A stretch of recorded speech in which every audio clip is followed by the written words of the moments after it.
All right, today we're going to be talking about the November Richmond Hill real estate stats, the provincial and federal government policies that affect you, the homeowner and home buyer, and the Bank of Canada interest rate announcements.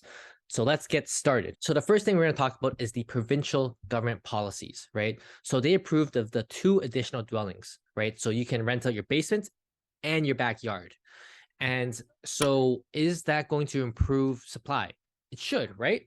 Now, my question and concern really is the people that want to rent into the basements already have done so. They didn't need the approval from the government. Okay. And for the backyard, I'm not sure if people want to live in the backyard, right? As long as their, needs and accommodations are met, then they should, right? Especially if it's more affordable. So we'll see. Hopefully it does tamper down demands for rental properties. Okay. The second thing we got to talk about is the foreign buyer tax of 25% that the government has implemented, right? So, if you're not a citizen and, you don't have your PR status, then you will need to pay 25%, okay, tax. And that's not, we're going to talk about that also more later with the federal government, but that's something you need to think about as a foreign buyer. Okay. So behind the door scene with the builders is something that's, that's a big controversy, right? Are they able to build over the green belt, right? Conservation areas. And, there's been, reports saying that the builders purchased land before it got elected again, right? And so let's just say hypothetically, despite all the protests that are happening over the province, that the government still goes through with it and allows builders to build. Is it a bad thing that they were able to purchase the land first? Because what do builders do? They build homes, right? If you allowed everyone to have the opportunity to buy that land, what's going to happen is that there can be bigger companies that can buy the land and just sit on it, right? And when they sit on it, what they're doing is just waiting and hoping for builders to buy them out, which they may or may not do, by the way. And if they do, it's going to take about 10 years to make sure everything's good and settled with permits, land development. And then they're going to pass the cost to the buyers, right? So as a home buyer, that's not necessarily a good thing. Okay. You want to cut out the middleman. Now, as the homeowner that's living beside a conservation area, that is not a good situation because the lots that they purchased were premium, right? In addition to what their neighbors did that don't have that view or don't have that proximity of the conservation area. So lots were going for premiums such as $100,000, $200,000, $300,000, even $400,000. Okay. So as a homeowner, I'm not happy about that. I don't want people building beside my conservation area because that is something that I wanted, to enjoy. Okay. There's always 2 sides to this.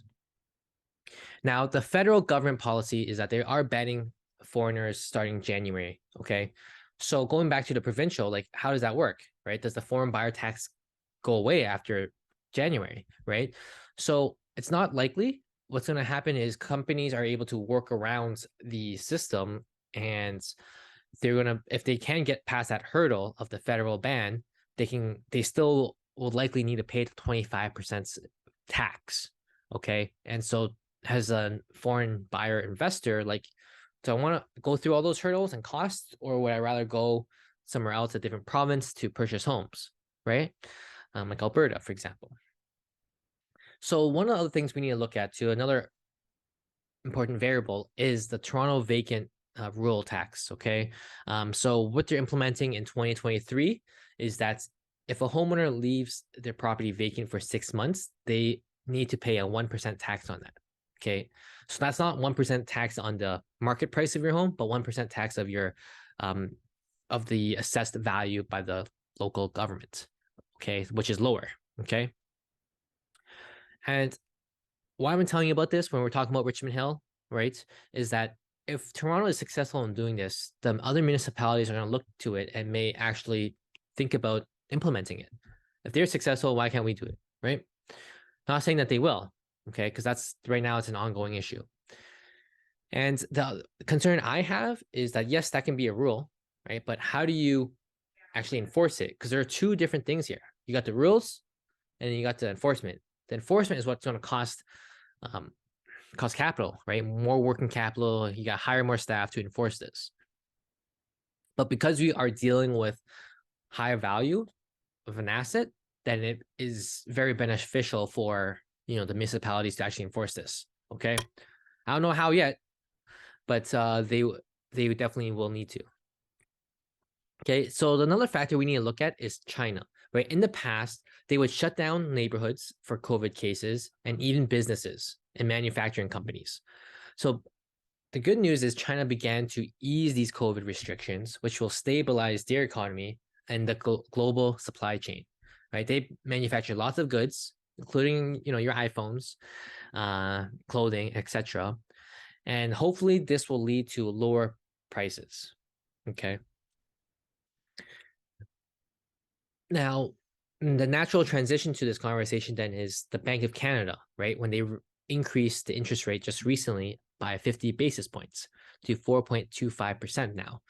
So in Canada, this is what they said on their website, okay? In Canada, GDP growth in the third quarter was stronger than expected, and the economy continued to operate in excess demand, okay?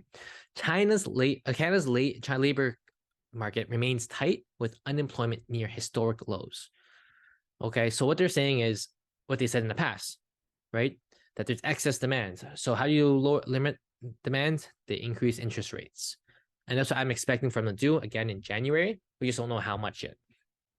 And moving on to it on the website. However, inflation is still too high and short-term inflation expectations remain elevated. The longer that consumers and businesses expect inflation to be above the target, the greater the risk that the elevated inflation becomes entrenched. So what they're saying here is that is very confusing to me, is that they're saying that as long as everyone else is thinking that the inflation is still too high, then the prices are going to be high. But they're the ones that are saying that inflation's high, so they're the ones communicating it. And yeah, if you have any more clarification to that, I'd be very interested in learning about it, but it's very confusing when they said this on their website. But now let's get started and talk about the Richmond Hill real estate market update, broken down by the home type. Now, this isn't a direct reflection on your home, okay? Because there are other factors to consider, such as location, the finishes, the upgrades, and much more, to be honest. If you want more of a specific home evaluation, contact me and I'll be happy to help. Let's get started. So overall, in Richmond Hill, right, number of sales happened 144, listings available 372, average price by 1.29 million, and the type of market is 2.58, which is still a seller's market. Anything less than 5 is a seller's market. From 5 to 6 is a balanced market. From 6 onwards is a buyer's market. And it took 22 days to sell an average home in Richmond Hill. Now, if you look at the sales, it's more sales than last month by 4%. Okay, 6 additional transactions. Now, the number of listings dropped by 8%. Okay, and the average price only dropped by 2%. Okay, so you can see here that when people are saying that, oh, the market's crashing, right? It's not really because there's more sales, less listings. That's happening in Richmond Hill. Okay. Now, if you compare it to the all-time high of February, right? 207 sales that happened, 1.6 million in terms of average price, which is a drop by 20%. Okay. And there was less listings then. Okay. Now, it's 13 days it took to sell an all-time high. Okay. But now you might be thinking and panicking, oh, 20% decrease, right? But if you look at other types of asset classes, right, like the NASDAQ composite, which is a stock market, and the crypto market, they actually underperformed that. They dropped 26% and 78%. So that's actually a massive decrease. And if you compare it to different asset classes, real estate has been outperforming them consistently. Okay. So if you purchased a home, though, in November of 2019, you're still up by 24%. Okay. Now, as a home buyer, it's more difficult because now home price has gone up and interest rates have gone up. So you really need to talk to a lender. Okay. So let's go started with detached homes in Richmond Hill. So number of transactions stayed the same on a month-to-month basis, 59 versus 58. Number of listings actually decreased by 10%. Okay, 178. listings. The average price actually only decreased by 1%. And it is still a seller's market, okay? And the days on market stay relatively the same, okay? In terms of the February figures, right, there's 54% less sales, and active listings, there's actually 22% more listings at the time. So, it's very interesting figure here. And despite the more listings, the prices were still higher of 2.155 million. Okay. Let's go on with the semi-detaches. So there, something to note here is that there's only 5 semi-detaches that happen. So it's a really low figure.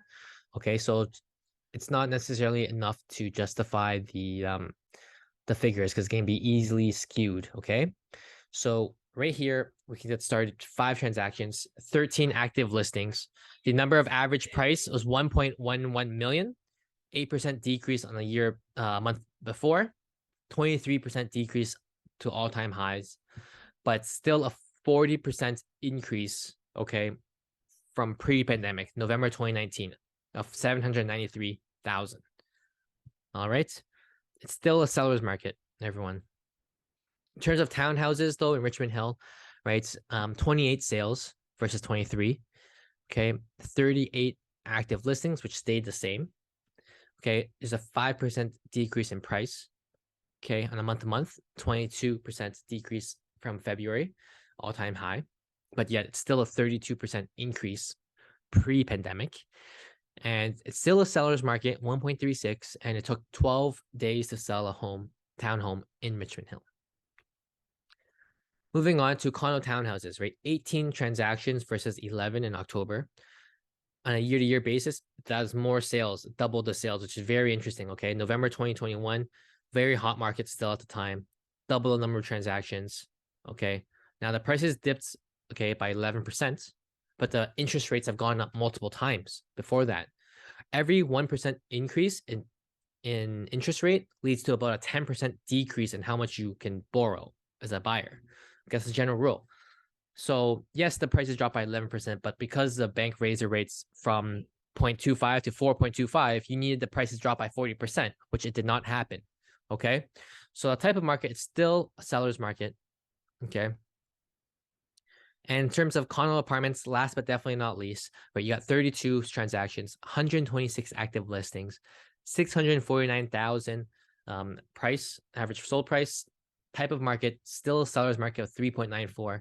Type days on market 28. Okay.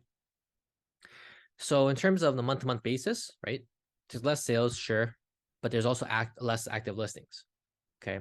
So when people are saying, oh, the market's crashing here, like I don't see it because based on the numbers here, the prices are not falling as hard as people expect it to be. Okay. Yes, if you compare to February figures, 90 transactions, 42 active listings, 772,000, average price, those numbers are very, very unsustainable. We saw this coming, right? Even before the reports came out. Okay. And again, if you bought it before pre-pandemic, November 2019, the average price was 504,000. You're up by about 29,000 in Richmond Hill. So if you find this information useful, please contact me, share this video, like it, subscribe. Talk to you soon. Bye-bye.